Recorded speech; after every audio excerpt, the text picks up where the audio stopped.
La belle est au jardin d'amour, la belle est au jardin d'amour, pour y passer une semaine. Son père la cherche partout, et son ami est dans la terre.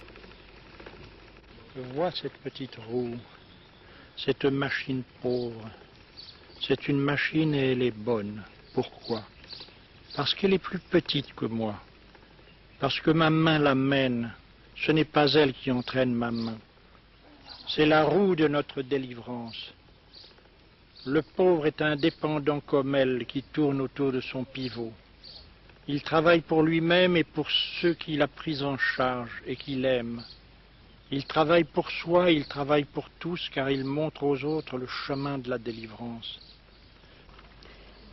Je crois que Gandhi, c'est pour l'Occident chrétien, c'est un grand exemple parce qu'il a mis en pratique l'Évangile et il a montré qu'il sert pour tous les plans de la vie et même pour celui de la lutte. Il a montré qu'on peut mettre l'amour dans la lutte, dans les conflits. Et au fond, c'est ça la non-violence. C'est la grande révolution à partir des valeurs de l'esprit.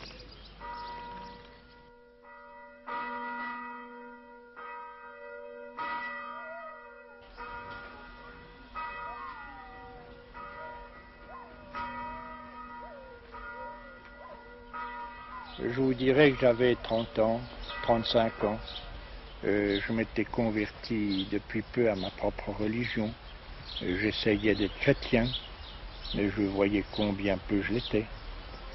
Et j'avais choisi de quitter tous mes études et mes plaisirs et de me faire pauvre pour tâcher d'être chrétien avec quelque cohérence. Mais venait sur nous la guerre et pourquoi vient-elle et quels seraient les moyens, comment se fait-il qu'elle vient sur toutes les civilisations, qu'est-ce qu'il y a dans notre paix qui engendre la guerre, hein, que personne ne veut finalement, c'est toujours les autres qui la veulent. Eh bien je ne voyais qu'un, c'était Gandhi. C'était les années 30, la guerre venait justement.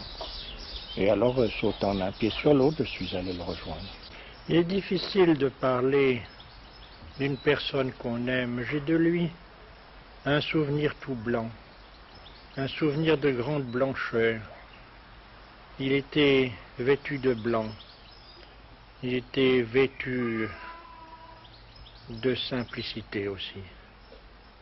Il était vif dans ses mouvements, sa parole très nette et très articulée, avec un soin de préciser toujours sa pensée pour que le plus humble pût la saisir. Il était affable et enjoué dès qu'on s'approchait de lui. Quand on s'éloignait et qu'on le surprenait de loin, on le voyait grave, pensif, sinon triste. Il était alerte, quoique je l'eusse connu il avait 70 ans quand je l'ai connu. Il marchait rapidement, il faisait sa promenade quotidienne, on le suivait. 2 ou 3 avaient ce privilège. Puis il était assis dans sa hutte, il filait ou bien écrivait ses lettres. J'ai fait ce dessin en avril 1937.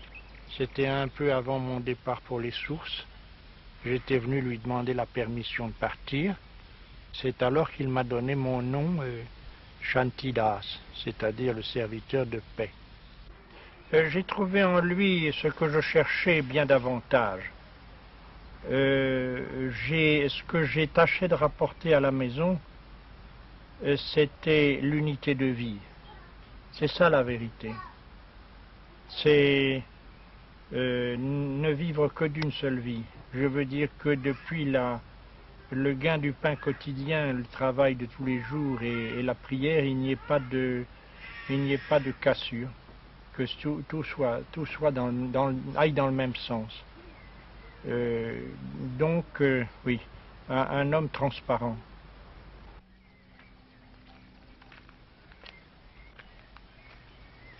Alors, Ça va comme ça? mais oui, ça va. Tu vois, tu vas faire avec cette couleur-ci, tu vas faire le toit là. Tu vas donner une autre couleur à ça c'est pas bon. Hein. Je mets cette Et couleur puis ici. ici, tu vas tout faire le gris avec du bleu. Hein. Et tu vas retrouver cette couleur-ci ici.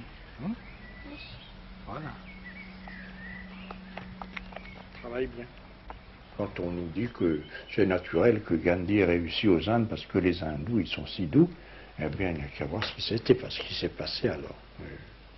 Chose d'atroce. Donc ces deux peuples sans frontières, mélangés dans toutes les villes, dans toutes les rues, dans tous les villages, et donc des massacres partout et des incendies partout. Et Gandhi va ça et là, les apaise, et puis ça s'allume ailleurs.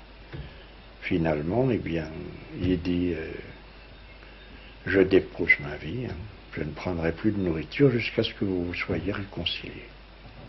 Eh bien, 5 jours après, la paix était établie.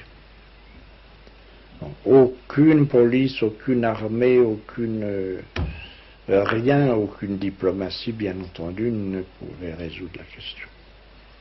Alors si maintenant on affirme que la non-violence n'est pas efficace, c'est qu'on ne veut pas le voir, ou qu'on veut se justifier en continuant ce qu'on fait. Ce qu'il faut savoir, c'est que personne n'est non-violent par nature et de naissance. Nous avons très facilement que nous sommes violents. Beaucoup moins facilement que nous sommes aussi lâches. Et il faut constater que les combinaisons multiples de la lâcheté et de la violence font la force des nations et des armées. Donc sortir de ces deux impulsions fondamentales, la violence et la peur, représente un effort sur soi-même, un changement de direction et, pour employer le langage traditionnel, conversion.